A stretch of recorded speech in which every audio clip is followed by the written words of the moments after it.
My name is Kristen LaSalle, and I am a sophomore in the Nutrition and Dietetics Department at Marywood University. Today I'll be talking to you about the country Canada. For starters, when looking at this map, can you identify where Canada is? It is located directly above the United States. Canada is the second largest country in the world, following behind Russia. Because Canada is so big, it is actually bordered by 3 different oceans.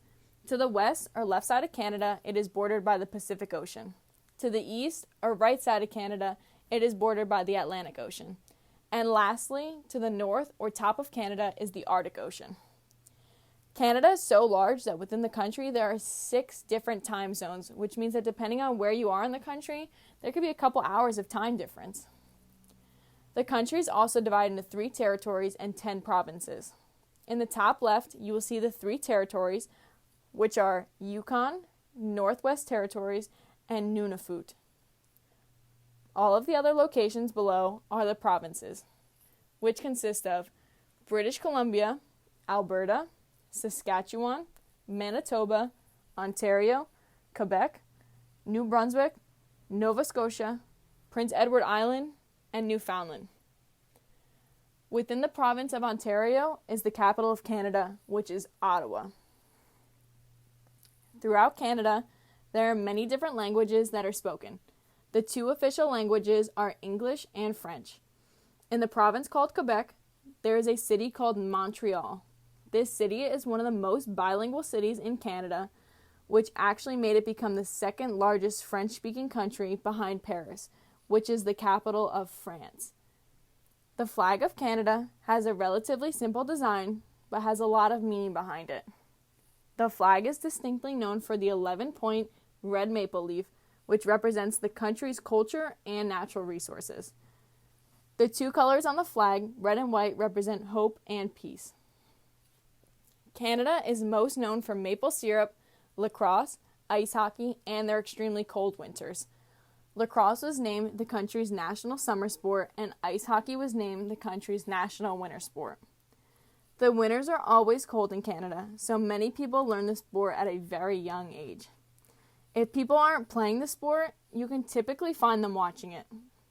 In ice hockey, there's a championship trophy called the Stanley Cup awarded each year to the winning team. The Montreal Canadiens have won the Stanley Cup 24 times. Not only are sports huge in Canada, but also their maple syrup. Pure maple syrup is much different than what we typically put on our pancakes. Maple syrup is fresh and boiled down until the thickness is correct. The maple syrup we use for our pancakes normally has food coloring and extra syrup to make it thick. Getting pure maple syrup is so popular that they have over 8,600 maple syrup businesses in Canada. Not all of Canada can produce maple syrup due to the weather, but most of the maple trees can be found in Ontario and Quebec. One popular destination that people love to visit is Niagara Falls.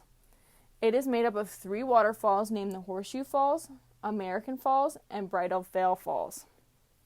The tallest part of the falls reaches 176 feet tall. Not only are the falls beautiful to look at, but they're also used for resources. The falls help bring electricity to Canada and the United States, especially in New York. Not only does it help with electricity, but also supplying fresh water. Almost 20% of the United States drinking water comes from Niagara Falls. When visiting Niagara Falls, there is a cave called the Cave of the Winds, which lets you get extremely close to the falls. One interesting fact about this site is that it's torn down every year and rebuilt for the safety of the visitors. If you don't want to go through the cave, you are also able to see the falls by riding the Maid of the Mist. This is an experience for people to enjoy the falls from a different view, but I sure hope they're ready for a shower from the falls. As you can tell, the country of Canada is very large and there are many different places, cultures, or activities to learn about. Although this was just a brief informational video, I highly encourage you to look into more parts of this country and any other country that may interest you. There's a whole world out there for you to discover and explore. Thanks so much for listening.